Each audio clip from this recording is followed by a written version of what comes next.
We live in a world which seems to be increasingly polarized over everything. We divide ourselves based on politics, identity, values, anything. And yet, every weekend, people of different personalities, different backgrounds come together, embrace each other, and share 12 minutes in a dance. But here's the comfortable twist. Not everybody dances with everybody. So what really happens in a milonga? In this video, I want to explore how tango doesn't really eliminate this polarization, this division, but it helps us understand better our limits and our possibilities of coexistence. And these possibilities of coexistence can really be tested not when everything works fine, but when something goes wrong. But I don't want to rush ahead. We'll come to that in a moment. Before that, if you're new here, welcome to Good Night Tango. I'm Christos, I'm dancing tango for 9 years now, and for the last 4 years, I'm also writing about that in my blog. I'm really fascinated with what tango does to us, not only in the dance floor, but outside of it as well. So let's start right away. How is it possible to share 10 minutes in the embrace with somebody that you don't even know?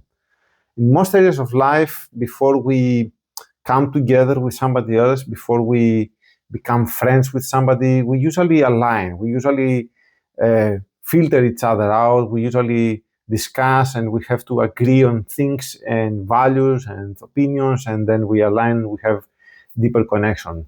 But in tango, connection doesn't happen this way.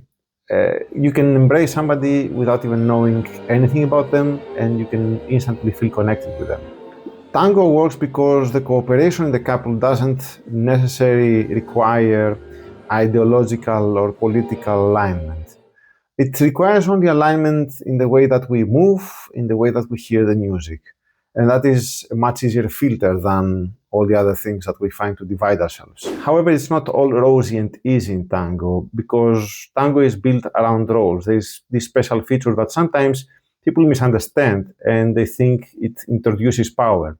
But we'll come to that in a moment. Before that, if tango, as we said, enforces cooperation, collaboration, regardless of our differences, then why doesn't everybody dance with everybody? Let's be honest, dancers avoid others for all kinds of reasons. Maybe it's bad floor craft, maybe it's past conflicts, maybe it's uncomfortable behavior. And we never really discuss about that openly. Because as I said, tango just offers a possibility for collaboration. It doesn't enforce it.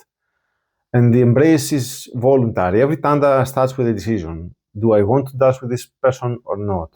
So tango doesn't really erase boundaries, just exposes them. Having said that, what actually determines if we want to connect or if we want to distance ourselves from somebody? What is this that outweighs the power of this shared experience? Sometimes it might be a personality trait. Sometimes it might be a disagreement that we have. Sometimes it might be status. Every dancer has their own answers. Every dancer has their own thresholds and their own limits.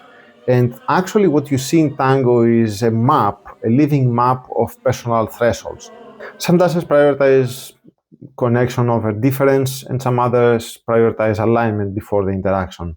So tango doesn't really eliminate the division or the polarization, but it is acting like a mirror where you can see how willing you are to engage with people where you disagree with.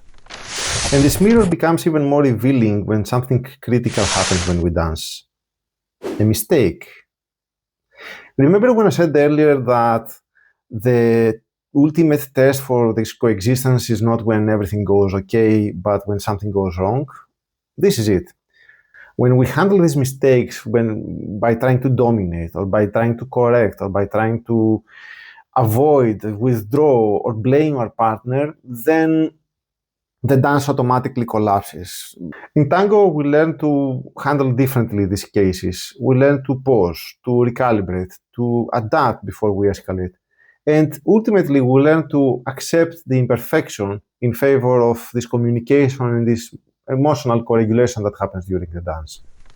But even if we manage to work ourselves around these mistakes and accept the imperfection in favor of the communication, tango also has one more added point of friction, and that is the roles. Remember earlier when I said that the roles introduce power and sometimes this is the problem?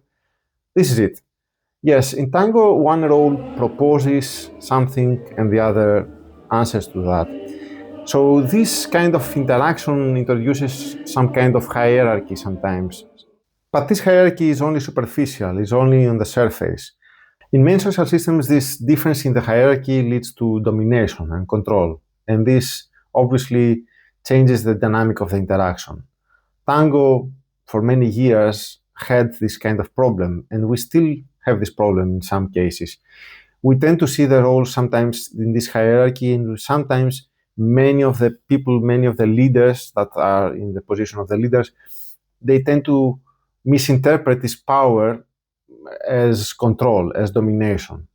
But this actually collapses the dance. This actually destroys the dance. So how can you avoid this? So the solution to this is to understand that this power in tango is constrained by mutual dependency. We depend on each other when we dance. If I try to control my partner, if I try to dominate my partner, then the interaction from their side will be mechanical. I will lose responsiveness. I will not get back anything. And it will be like I'm dancing with a prop. And when this happens, the dance stops being a dialogue and becomes a monologue. The continuous feedback between the two members of the couple stops, and the dance actually collapses into something that is meaningless. In the end, you realize that this power in tango doesn't mean control or domination. It's responsibility. It's responsibility to do something difficult, to constrain yourself, your ego, and to hold power without being controlling or dominant. In the end, it would be very simplistic and realistic to say that tango removes polarization and people learn to coexist peacefully with each other because of tango. Dancers still exclude each other, conflicts still happen in the communities still fracture. Nothing protects tango from human behavior. But tango offers a practice to engage in cooperation without prior agreement, without agreeing to anything else in your life, a practice to choose whether to engage or not, to find out your limits, to find out your boundaries, a mirror to discover your own boundaries.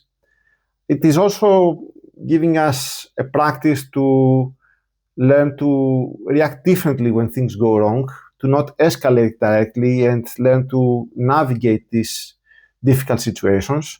And in the end, it offers us a practice to hold power without controlling and dominating.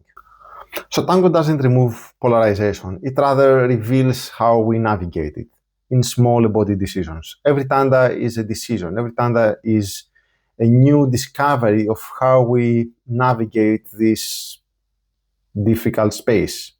If this video resonated with you, feel free to share it with other people in your tango community.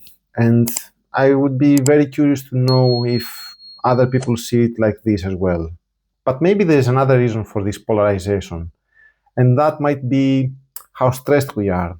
We live lives that are constantly stressful with many things happening all over the place. And we probably never find the time to relax and to step out of this crazy world. In this video, I discuss how tango can help us relax our minds, relax our brains, and find ourselves again. Check it out, and don't forget to move forward both in the dance floor and in your life. Bye!